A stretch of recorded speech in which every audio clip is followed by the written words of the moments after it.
viewers, welcome followers. How is everyone today? Welcome to Mims, Florida. I am currently at the Harry T. and Harriette V.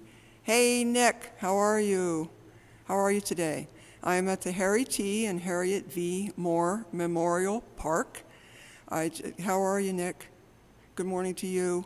I'm just toward the museum. I'm out in the foyer. I have some very special people I'd like to introduce you to who run this beautiful facility. And I'm going to introduce Sabrina. Sonia?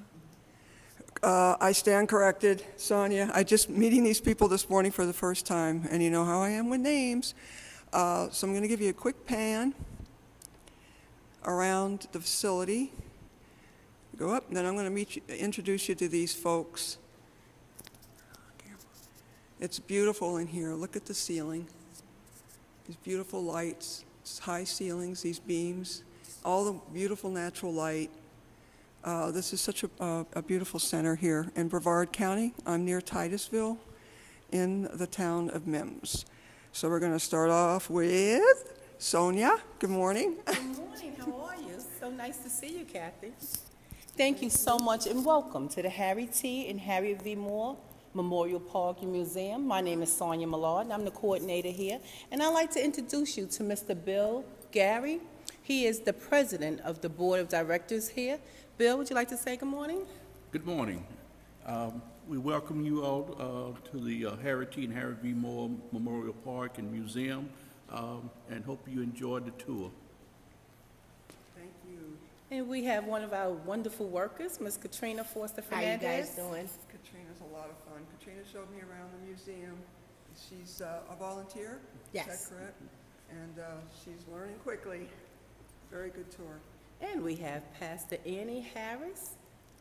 Not pastor. Not pastor. Miss Annie Harris, excuse me, not a pastor, but a first lady. Yes. And the name of your wonderful church? Greater Mount Zion Baptist Church, Merritt Island, Florida. Thank you. Okay, and now we would like to show you a couple of our board of directors that's here in the city of Mims. And if you just look right here, you'll see Miss Jessie Robinson, Mr. Art Edwards, Mr. Loris Abraham, Miss Lucy Sigler, Miss Gloria Bartley, and Mr. William Gary, our president, Mr. Leroy Smith, Dr. Patricia Manning, Mr. Theodos Ray, Miss Charlie Smith, Mr. James Fletcher, Miss Eloise Boatwright, and Miss Joyce Aaron. And down here is Dr. Maxwell King, Mr. Don Fletchmeyer, and Dr. Florence Alexander. Those are our board of directors. And we have a special event right here, exhibit that's on loan right now for the month of February. So as you look around, you'll see some artifacts here. How long are they on loan? They're on loan until February, the end of this month. March 1st, they will be gone. Are these part of the exhibit here? Part of the exhibit, yes. We got a little bit of lighting here, but these are like amazing. Yes. These are absolutely amazing. Are some of these going up to the Smithsonian? I thought I read they're going... No, we went up to the African American Smithsonian for 2000, and they opened in 1617. It's actual artifacts from Mr. Harry T. Moore and Harriette Moore. They took his watch, his pen, his lapel pen, and his writing pen, lapel pen, and his wallet. Oh, okay. And we're very excited about that. Oh, I'm sure. Mm-hmm. I know there's some glare here. Hey, guys, by the way, I never ask you for anything, right? Thank you, Joey. Can you guys do me a favor? I never asked this, but please share this out to your followers and even to Twitter.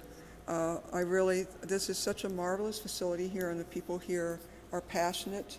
I'm going to explain a little bit about Harry Moore and him and the work he did here in Florida as a pioneer in the civil rights movement, before the civil rights movement became cool in the 60s. And it's so important. So If you can share it out, I really appreciate it. Thanks, guys. And, oh, there's a cutout there. I won't go in the museum. This is a cutout of Harry and Harriette Moore. And what's so great is that as she scanned over the museum, we have a timeline from 1860 to 1964, and you have to come see our latest find is an original voter's registration book from 1928, 1929, with the signatures of Harry T. Moore, Harriette Moore, and their great friend Gilbert. Thank you for remembering that. Right. Now, as you all know, Miss Evangeline Moore just passed away in October 2015. She was the last living daughter. They had two daughters, and Evangeline Moore is right here with Mr. Governor at that time, Charlie Crist. He was instrumental in reopening the case of Harry T. Moore and excavating the land to search for who killed Harry T. Moore. So this is a special tribute that we set up for Miss Evangeline Moore. You know, she was very instrumental in ensuring that her father's life and legacy did not go unnoticed. That was sad. Her passing was sad. And Yes. I should point out, guys, that this case remains unsolved to this day. Even though the FBI opened like 3 investigations, they were never able. Of course, we have a pretty good idea who was behind it, but the killing of Harry Moore and his wife. Now, we also have one of our biggest fundraisers is the brick pavers. You can have anything ordered on a personalized brick. We have 3 zones for our gazebo, $75, $100, and $125. And as you look down, you will see the brick, and it will be right on our property, and you will be a part of history. That's very cool. Didn't know Yes. that. The gazebo's out back, right? That's correct. Yeah, I'll show you the gazebo, everyone, when we finish inside here. Now, as you take a look in the gift shop, you'll see we have fans, and we have calendars, and we have bumper stickers and wonderful T-shirts. We have bookmarks, and everyone must read this book, written by Mr. Ben Green, and it's called Before His Time. See, Harry T. Moore was truly an individual before his time. Listen, we're talking about before Martin Luther King, before Malcolm X. We're talking about a man that knew that life had to be better. He fought for 3 major things: equal pay for teachers, the right to vote, and against the lynchings that was taking place in the South. We have beautiful soap, and we also have some great ebony magazines from the 1950s. Are these plaques, are these from local people here? Yes, and they on sale. Oh, look at these magazines. Oh, my gosh. Yes.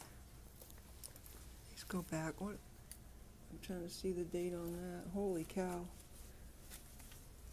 1963, September 1963, Ebony. I didn't even know the magazine went back that far. Yes. That is just John totally Johnson. awesome. Oh, candy. Oh. Sorry, making me hungry. I'm sorry, I didn't need to That's interrupt. okay.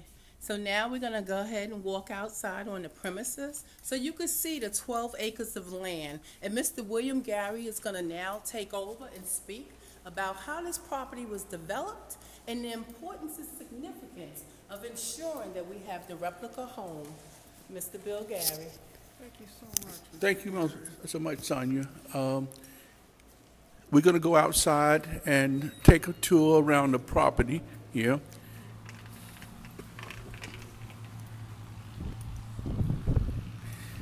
The first thing that we want to show you is the historical marker here that marks the location of the Moore Memorial Park home site.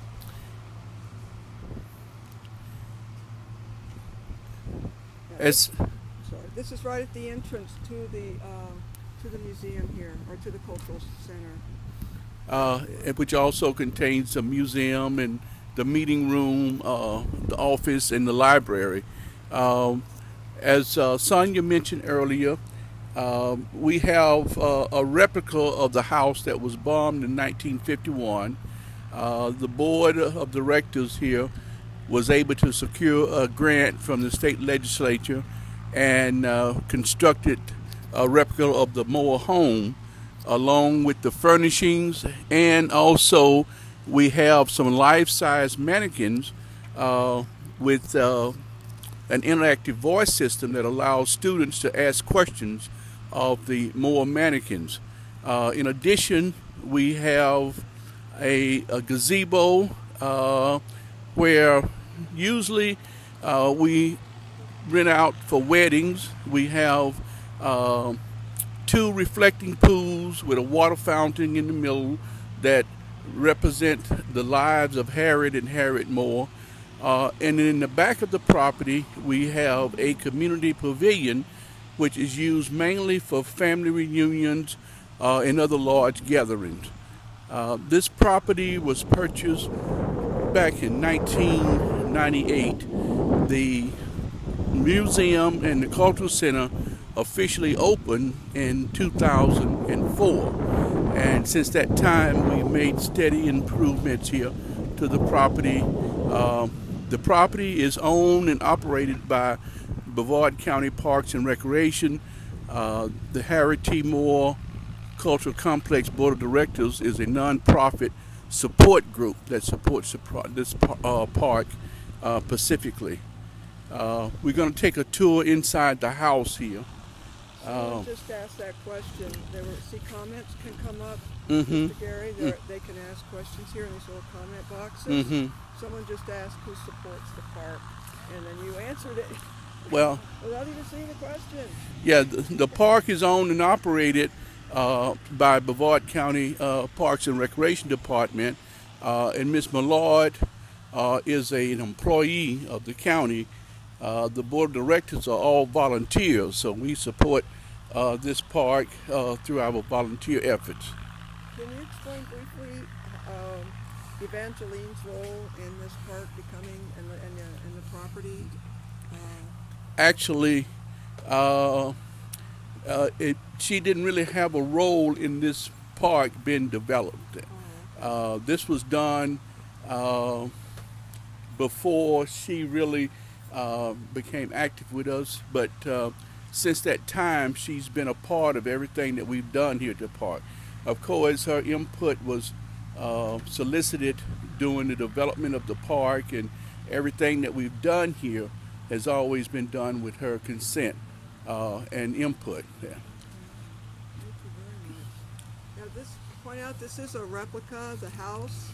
Can I just mention that Sonia told me earlier the house was only partially destroyed, but the front of it actually faced that direction, the original house. Yes, the original home faced east.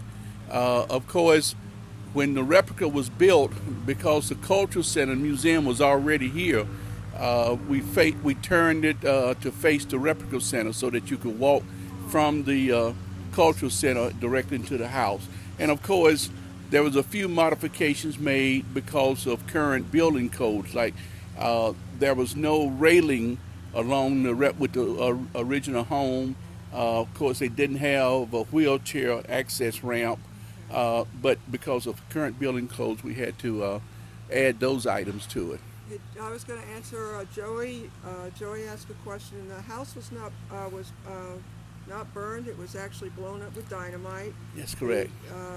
Don't remember how much dynamite, but it was placed strategically underneath the bedroom, the Moore's bedroom. The Moore's bedroom, which is right here at the front, the front of the house. Yeah. It was placed right underneath, and there were actually 4 or 5 people in the house. Well, no, there was about 3 people. There was Mr. and Mrs. Moore and the daughter Peaches that was in the house at the time. And his mother was in the house, so there was 4 people in the house. So the grandmother and Peaches were not injured. That's correct. Harry Moore was killed almost immediately. Yes. And Harriette Moore was injured and died 9 days later. That's in correct. The hospital. Mm-hmm. So it didn't obliterate the house. The bomb didn't obliterate it. Yes, they were civil rights activists, John, and we here in Florida we consider Harry Moore to be a pioneer in the civil rights movement because he was killed in 1951, and most of his activism took place in the 30s and the 40s.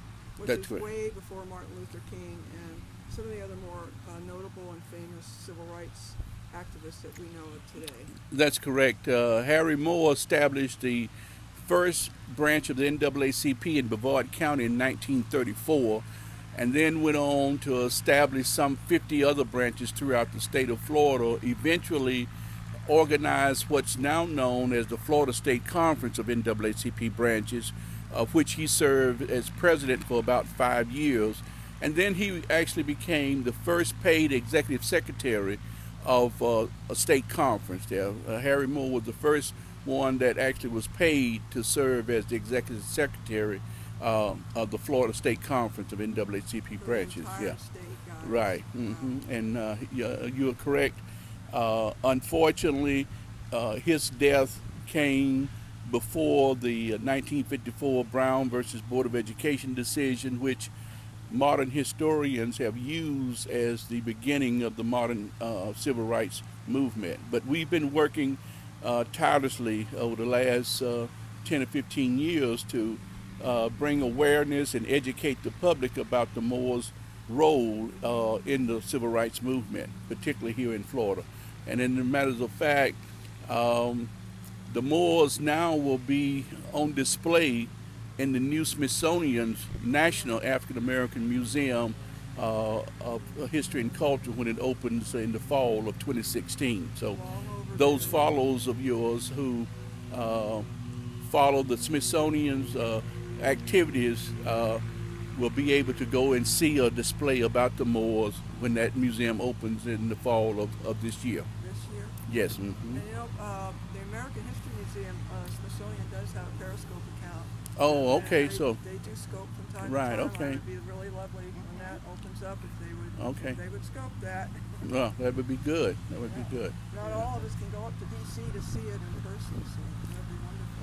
Yes, but I'm sure that would be widely televised when that event occurs. In addition, the Moors have been inducted into the Florida Civil Rights Hall of Fame.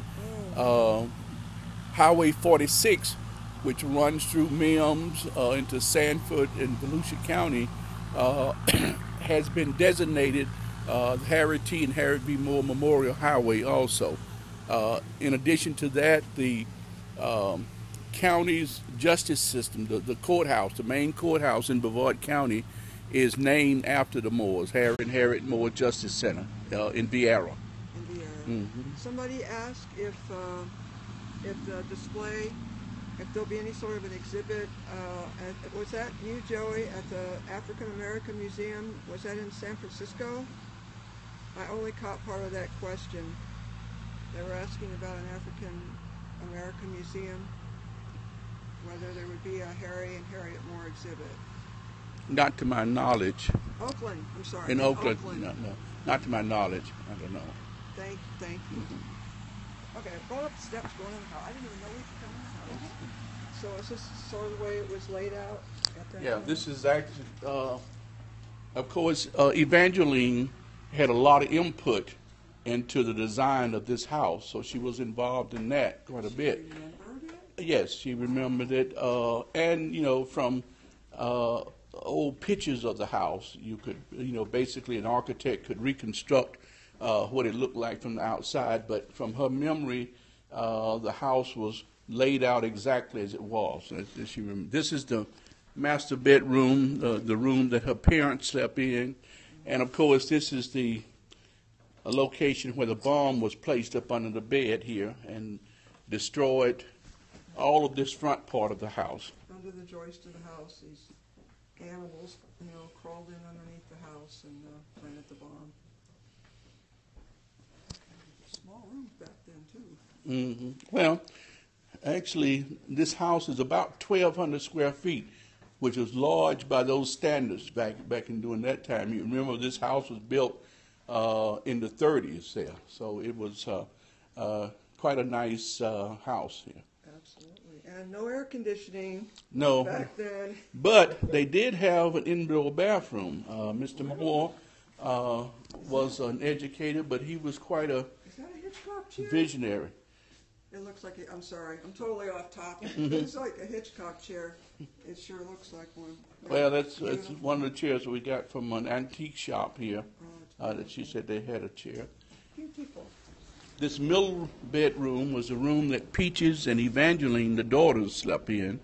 And one of the reasons that Evangeline says that her sister Peaches was not injured so much when the night that the bomb went off was because Peaches was actually sleeping in Evangeline's bed, which is the green with the green spread on it.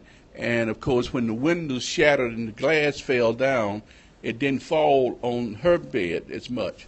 Had she been sleeping in her bed, which has a white covering on it, she probably would have gotten injured by the falling glass quite a bit. Amazing. I remember Sonia told me that earlier. That was amazing. Sorry, I picked up the mic. This is the bathroom, and we tried to replicate it to the best that we could. You see that it has a clawfoot tub here, and if you make note of the toilet tank there, you'll see it has the elevated tank as it was back during those times there. I hadn't seen one of those in years. Yeah. How amazing is that? And it worked. Hey, Eric, how are you? And this was the mother-in-law's bedroom here. Actually, it's the larger room, but Mr. Moore also used it as a guest bedroom when he had guests, Thurgood Marshall and some other prominent people who came to visit him. Yeah, that's Sure. important to note, guys, that Thurgood Marshall, Supreme Court Justice, what is it, in the early 40s, Yes. stayed in this house. He came to visit. He and Mr. Moore and Harry Moore worked together over the years, particularly with cases like Yeah. the Groveland case. Case, right. Remember at that time, Thurgood Marshall was an attorney who worked for the NAACP, and Mr. Moore had written him a number of letters asking for help in some of the lynching cases that he involved, and as was mentioned earlier, the Groveland case. And if you're following the news here lately, the mayor of Groveland has issued an apology concerning that case there. And I understand that there is a effort moving forward in the state legislature to issue a proclamation from the state concerning the Groveland Four. That would be long overdue Yeah. as well. Yeah, This was the kitchen here, and of course they had a wood-burning stove. This is a wood-burning stove that the Moores used. They had the sink, and of course, for you older viewers, this is the ice box that was used by the Moores back at that time. and that's what it was called, an ice box. Yes. Oh, yeah. The top part Look, we're going to show fridge, guys. We're going to show Opens up. fridge. and a block of ice, set here on this top part, and the bottom part is where the people kept their food at. And of course, the ice melted, and you can see the condensation line there, where the water would drain down at the bottom into a pan and would be emptied out. I never knew how they worked. Yeah. That is amazing. There's sort of a thing on Periscope about show your fridge. In the early days of Periscope, you would show your fridge, so I guess we showed our ice box. Right. Yeah. Shows you everything. You're officially now a Periscope scooper. Yeah. You've been initiated. And of course, this is one of the items that was in the kitchen there that used to hold the dry goods, and this part over here. Corn. Yeah. Can you open that, son? Just put it. Yeah. The flour thing. Yeah. This is old flour seed, and Oh, you look see at this that. comes out, and you put the flour in here, and you sift it with the with that thing right here. And Nick, are you still here? Are you seeing this? This is too cool. This is how they would bake cookies from scratch. Well, Right. it's a Mm-hmm. lot of stuff by scratch. Oh yeah, everything was done by scratch pretty much. Rolling pin, a hand mixer, yes, Hand mixer. yeah. Thank you, Joey. Cast iron cornbread. To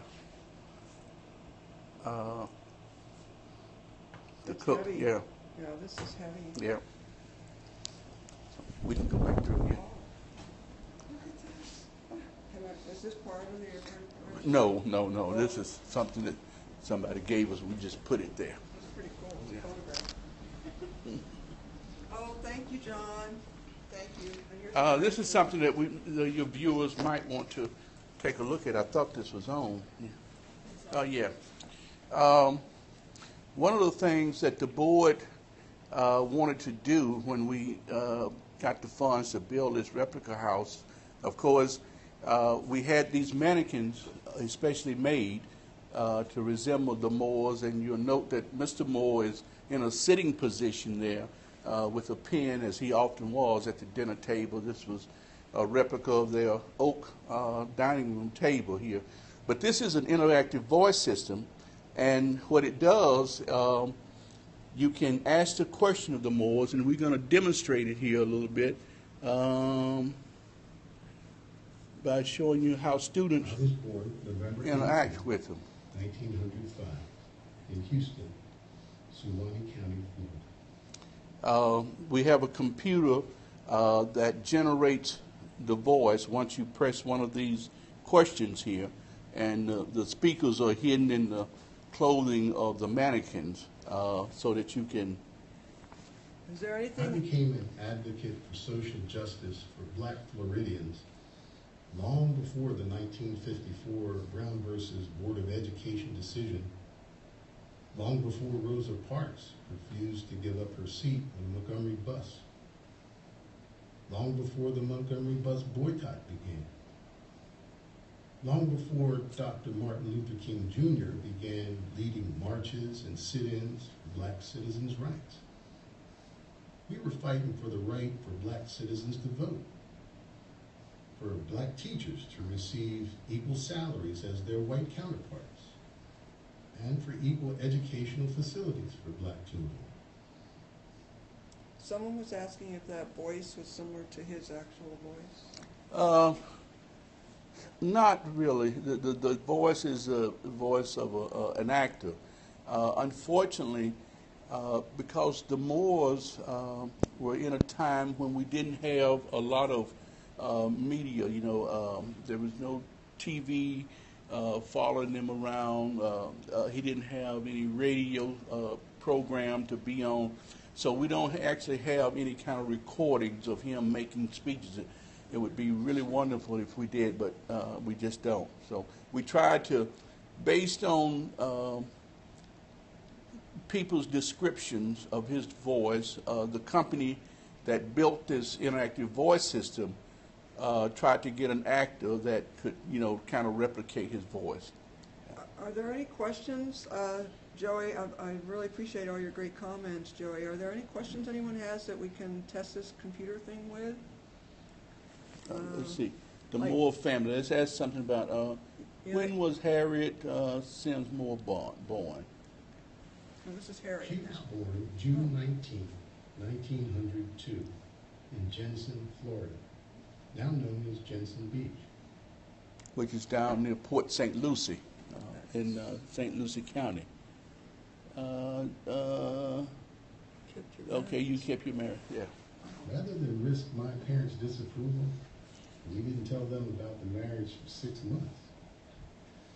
When the school ended in June, I went back home and gave my mother the news.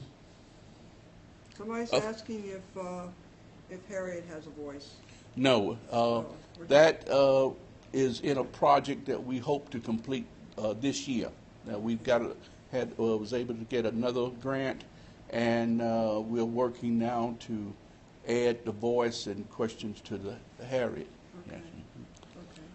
And of course, the reason that Mr. Moore kept his marriage secret was because Harriet was almost 3 years older than he was. He was only about 1920 at the time, and so he felt that his mother may disapprove if he got married at that early age to an older woman. Right. So Frowned upon. they kept it secret for a while. Yeah. What's your first teaching job?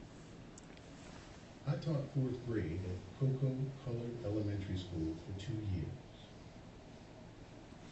let's see. What was Titusville like when you arrived?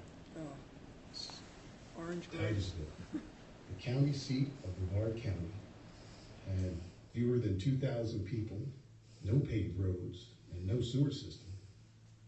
Besides the mosquitoes, it was a giddy time in Florida, as both the population and tourist travel swelled to record highs. Joey, to answer your question, I think Harry was 19 or 20 years old when he married, and Harriet was 23.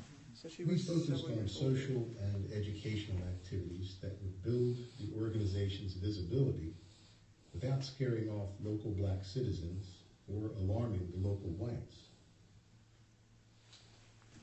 To find something just sorry.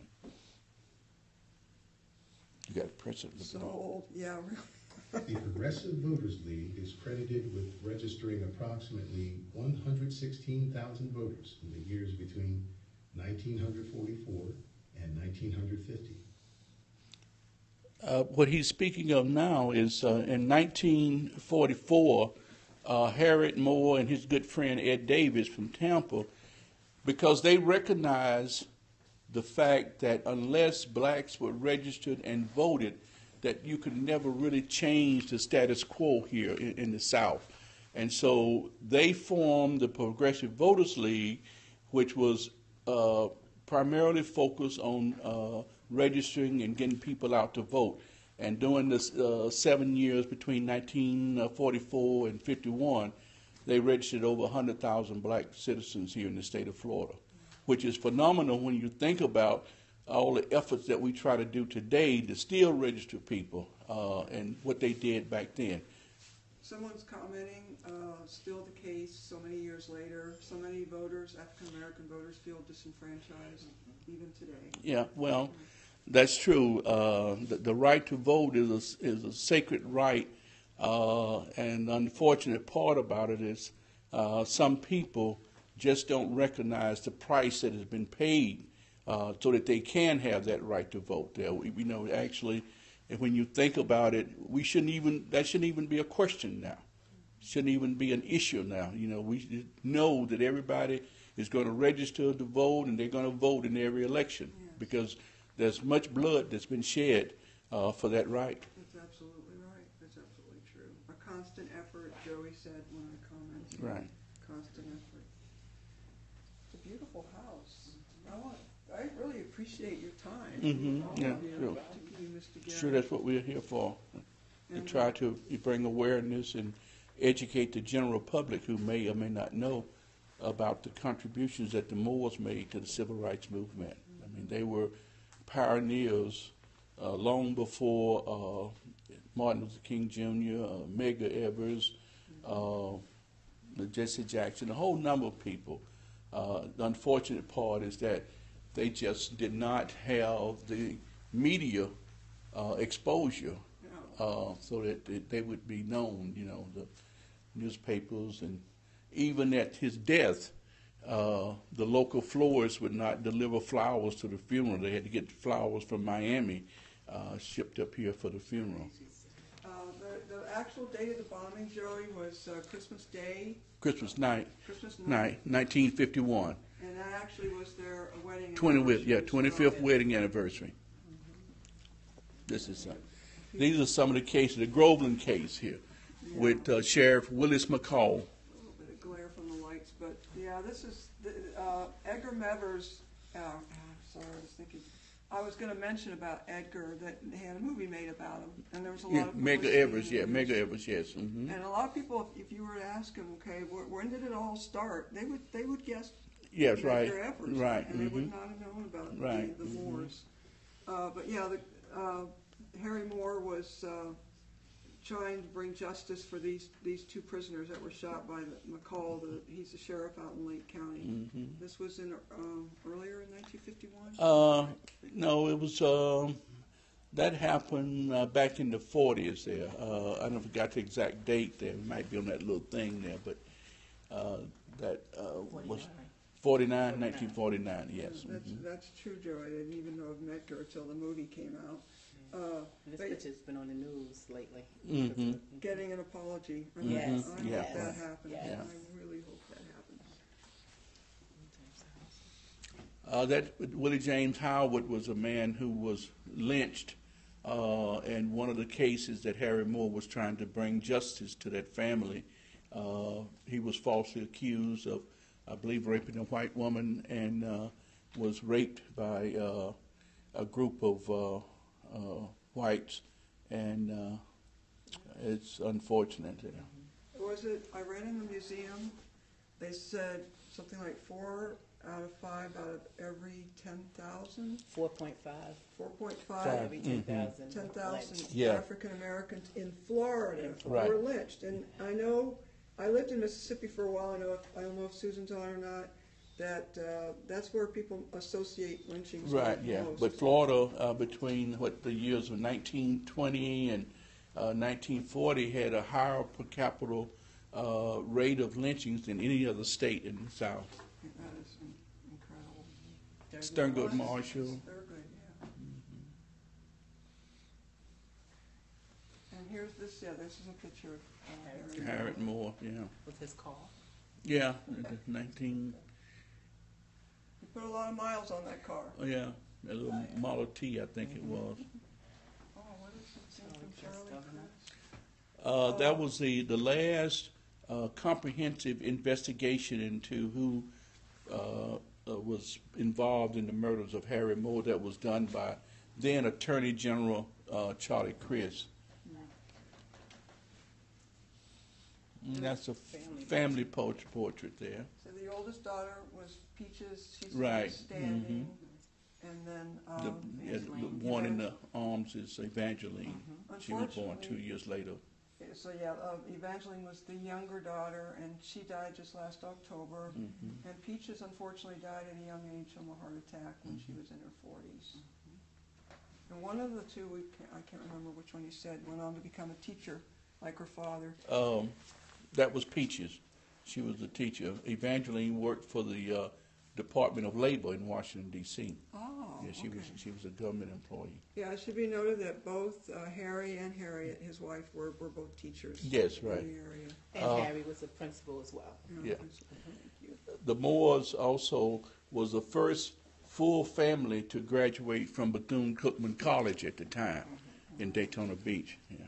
The daughters, And he was brought up by well-educated aunts Yes. up in Jacksonville, which probably had a lot to do with his love of education. yes, it sure did. And equal rights. Okay.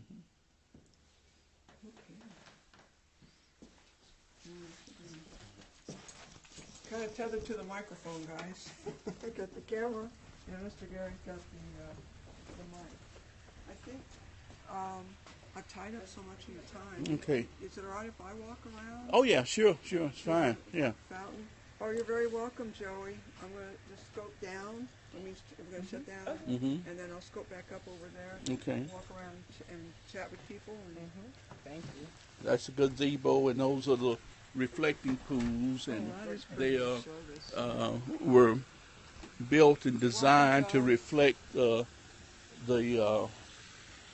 memory of Harriette and Harriette Moore. And you see, and that's why we've got the brick pavers, engraved brick pavers. I'm sorry. Yeah, and it's a perpetual flowing fountain there on each side. That is beautiful. And we got a beautiful day to be out here, too. And all the much appreciated, oh God, I'm sorry that faded away. Thank you all for your time coming in, and like I said earlier in the scope,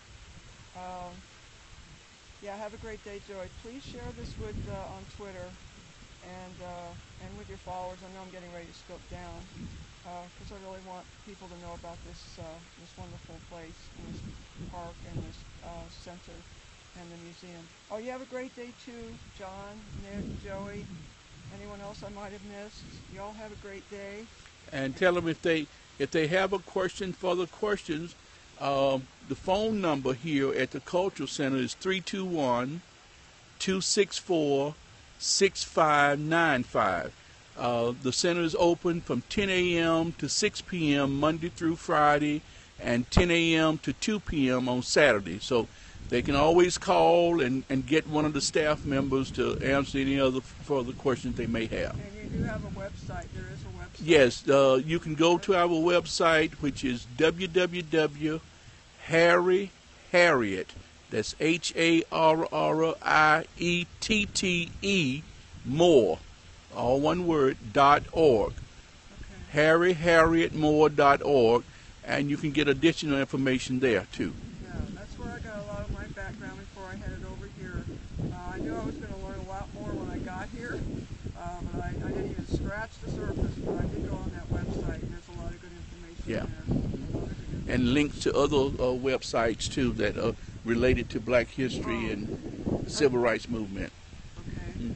John, I think it's Harriette, and Harriette with a T. It's HARRIETTE, more, MOORE.org. Yeah. Someone just put it up on a comment. Okay. But he left off Harriette with an E. Okay. And more. Thank you for sharing that, though, John. And I may tweet this later, and I'll put the full website up too as well. So thank you. Okay. Absolutely. All right. Thank you so You're much. welcome. For You're your welcome. time. Okay. That All was right a then. wonderful talk. Okay. So much good information. All right. So, guys, we're going to scope down, and you got a couple. You want to thank Mr. Gary for all his time, and by the way, you are the president of the North Brevard chapter. Right now, I'm president of the North Brevard branch of the NAACP, as well as president of the Harriette T. and Harriette B. Moore Cultural Complex Board of Directors. Okay, you've got several thank yous here coming up. Oh, okay. All right. Tell them that we're welcome, and invite them if they're ever in the area to stop by and take a tour. Come on. As we said, we also we're working with the company that designed and built the interactive voice system to have a virtual tour of the house up, so that you can actually take a virtual tour of the house with animated figures. So that's in work. Hopefully we'll have that done in the next couple of 3 months. Oh, really? Yes. Right. That's soon. Okay, I'll have to come back then. Yeah. So if you're in the area here in Central Florida, but we're pretty close to Titusville in a little area called Mims.